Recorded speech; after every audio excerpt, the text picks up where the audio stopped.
only I can make these people believe me. Oh, dear. I had no idea it was that late. Excuse me, please. Certainly, sir.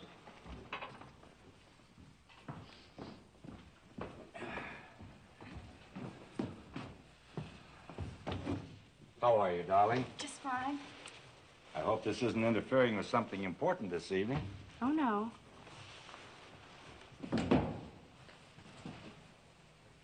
I just want to have a little talk with my beautiful young daughter. This is my daughter, Susan, Tom. This is Tom Rod, darling. One of our bright young men from the office. How are you doing, Miss Hopkins? How are you? Would you mind very much? Not at all, sir. You know how busy young ladies are these days. Good night, Miss Hopkins. I'm very pleased to have met you. Thank you. Good night. I really have to catch her on the fly, as it were. I'll see you tomorrow, Tom. And I do want you to know how much I appreciate you coming up here tonight. I know I shouldn't impose on your evenings like this, but I'm just so anxious about this project, I suppose I get a little frantic about it at times. I think it's worth getting frantic about. Thank you for saying that. Makes me feel a little better about taking you away from your family. Oh, that's perfectly all right. Good night, sir. Good night, Tom.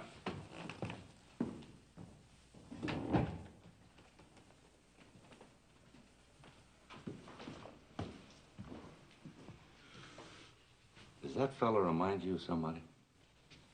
No. Who? Doesn't matter. I'm very happy about this, darling. I suppose you're old enough. Or would you rather have a Coke? I'll have bourbon on the rocks.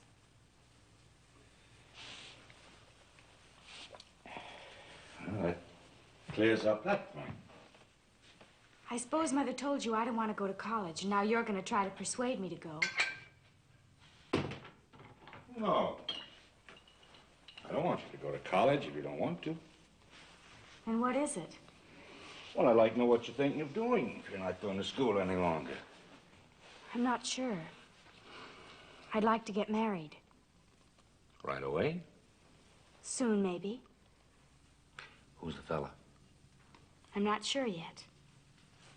Just kind of like the idea, huh? You think I'm too young? Not at all. I married your mother at 19. And then after you're married, what? I'd like to travel, I think.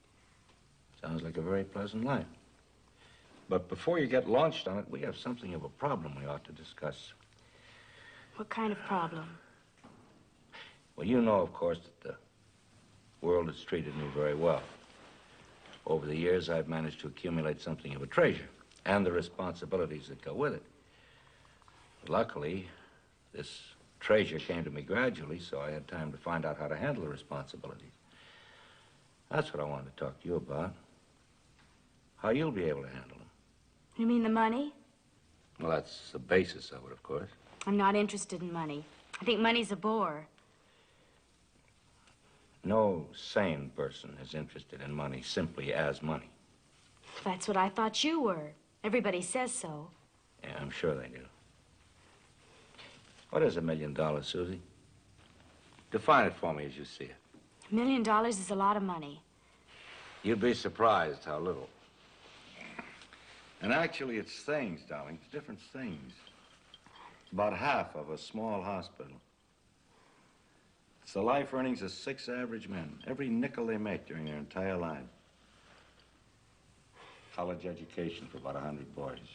A home of their own for perhaps 75 people. 1 fighter plane for the Army. But one thing it is not something that any intelligent person could consider a bore. If you mean it's power, I'm not interested in power either.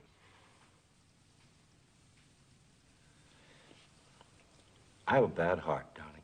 Not very bad, but it is conceivable that I could die at any time. And frankly, darling, leaving a lot of money to you would be like giving a gun to a baby. I'm sorry about your heart, Dad, and I do hope nothing happens to you. But I'm not going to worry about the money. I'm not going to let money ruin my life the way it's ruined yours and Mother's. Well, let's at least be accurate about that.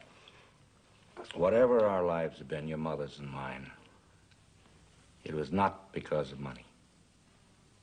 It's really stupid the way you live, working all the time ever since I can remember. You must have a guilt complex, or you're a masochist. Which one of your friends is an amateur psychoanalyst? The playwright? Well, what did you ask me up here for anyway if it's not about college? I've told you. It's about the responsibility. I can get lawyers to look out for that. Is that all? Look, darling, I'm quite prepared to admit that I've made mistakes and that there are a great many things that are the matter with me. Now, I can't undo the past, but I would like to be of more help to you in the future. How?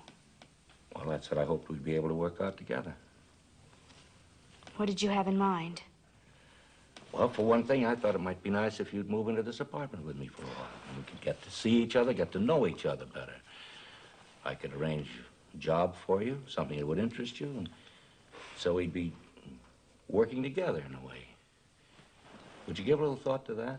I don't want to work with you. Well, then, some other kind of a job, whatever you like. I don't want to work at all. Well, I'm only thinking of ways of our getting to know each other better. Why don't you leave me alone? Why this all of a sudden? You've never paid any attention to me before. Because you're still my little girl, and I love you. Oh, what a hypocritical thing to say.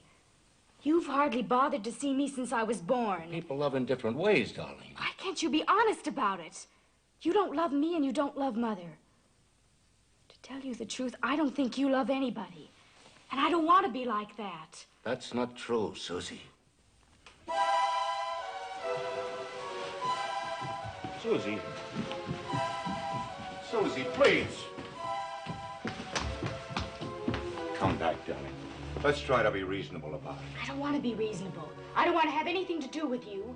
That's the way you and Mother have been all your lives, reasonable. And I don't want anything like that. I'm going to try something else. Down.